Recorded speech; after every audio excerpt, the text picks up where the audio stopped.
আসসালামু আলাইকুম গাইস, আমি সৌদি আরব থেকে আপনাদের সাথে আছি বাবল।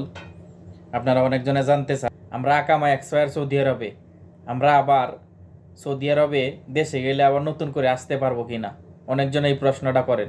আমরা আকামা এক্সপায়ার দেশে কিভাবে যাব যদি একটু বলতেন, কারণ যারা আকামা এক্সপায়ার আছেন তাদের জন্যই বলছি, গুরুত্ব সহকারে শুনবেন। যারা আকামা এক্সপায়ার আছেন তারা আপনারা এক্সিট লাগায়া আপনারা দেশে চলে যেতে পারবেন। সৌদি দূতাবাসের মাধ্যমে আপনারা এক্সিট লাগায়া দেশে চলে যেতে পারবেন। যদি আপনি ওয়াস্তা দিয়ে যেতে চান তো ওয়াস্তা দিয়ে যাইতে পারবেন। আর আপনার কপিল আছে, যদি আপনি কপিল দিয়েও আপনার যে পুরনো কপিল আছে মক্তবে যান, মক্তবে যায় যদি কমপ্লেন দেন আমার বেতন দিচ্ছে না, আমাকে দেশেও পাঠাচ্ছে না, আকামাও বানাচ্ছে না, তাহলে মক্তবে আপনাকে সহযোগিতা করতে পারে। আর নাহলে পুলিশদের ধরা দিয়ে চাইলে পুলিশদের ধরা দিয়ে আপনারা যাইতে পারবেন পুলিশের সহযোগিতায়। কারণ পুলিশ অনেক সময় দেখা যায় কি আকামা এক্সপায়ার যারা তাদেরকে পাঠায় না, আপনি বুঝাই বলতে পারলে অবশ্যই পাঠায় দিবে। দেখা যায় কি আপনি বাংলাদেশ দূতাবাসের মাধ্যমে এক্সিট জমা দিয়েছেন, আপনি এক্সিট জমা দিয়েছেন, দেখা যায় কি 3 মাস 6 মাস হয়ে গেছে, আপনার এক্সিটটা এখনও আপনার রেজাল্ট কোনো কিছুই আসে না।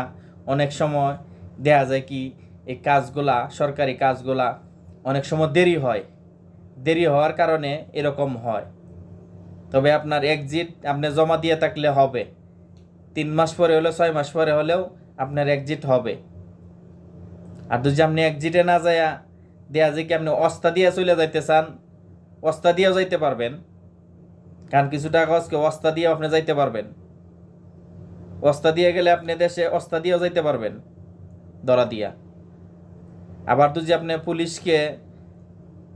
দিয়া যাইতে চান ধরা দিয়া, তাও আপনি যদি পুলিশকে বুঝাইতে পারেন বলে আমি দেশে চলে যাব ধরা দিয়া, আমার আকামা এক্সপায়ার। কিন্তু পুলিশ অনেক সময় এক্সপায়ার যাদেরকে বেশিরভাগ এখন একটা সময় পুলিশে ছাইরা দেয়, এক্সপায়ার যারা তাদেরকে নেয় না। আপনি যদি বুঝাইয়া বলতে পারেন পুলিশকে, দেখ আমার কাজ কাম নাই, খাইতে পারি না, যদি আপনি বুঝাইতে পারেন তাহলে পুলিশ হয়তো আপনাকে বলে আমি টিকিটের টাকা দিয়ে আমাকে একটা ব্যবস্থা করে দে। বুঝাইতে পারলে আপনাকে পাঠাবে, না বুঝাইতে পারলে আপনার এক্সিটে হয়ে যাইতে হবে, না হয় ওয়াস্তা দিয়ে ধরে যাইতে হবে, এরকম সিস্টেম। আর এক্সিট যারা দেরি হবে, যারা এক্সিট জমা দিবেন দূতাবাসের মাধ্যমে অবশ্যই ইনশাল্লাহ এক্সিট হবে। কিন্তু অনেক সময় দেখা যায় কি কোনো ঝামেলার লাগিয়া অনেক সময় দেরি হয়, নানান ত্রুটি বিত্রুটির জন্য, কোনো সমস্যার কারণে হয়তো দেরি হয়ে যায়, কারো 3 মাসে কারো 6 মাস এরকম লাগে। তবে হতাশ হবেন না, এক্সিট হবে। যদি হতাশ বেশি নেওয়ার পরেও তাহলে আপনারা অস্তা দিয়েও যাইতে পারবেন, অস্তা দিয়া যাও আপনারা আসতে পারবেন সৌদি আরবে। আপনারা যারা অস্তা দিয়েও যাবেন তারাও সৌদি আরবে আবার নতুন করে আসতে পারবেন।